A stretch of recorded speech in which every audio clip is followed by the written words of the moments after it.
દિવસ છે હું પપ્પા અને મારો નાનો ભાઈ અમે નીકળી ગયા માતાજીના દર્શન કરવા. ચાલો આપણે જઈએ રસના. તો આવી ગયું અમારું સ્વામિનારાયણ મંદિર. તો ચાલો અમે પૂગી ગયા પેટ્રોલ પુરાવા કટારિયા પેટ્રોલ પંપે. હવે મારો ભાઈ જોવે છે કે ગાડીમાં હવા સરખી પુરાય છે.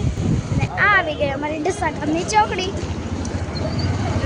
આ આવી ગઈ ઢસાની નિશાન અને આ છે ઢસનાની પંચાયત. આ આવી ગયું જાપાવાળી મેલડી માનું મંદિર. તો આ આવી ગયું અમારા માતાજીનું મંદિર.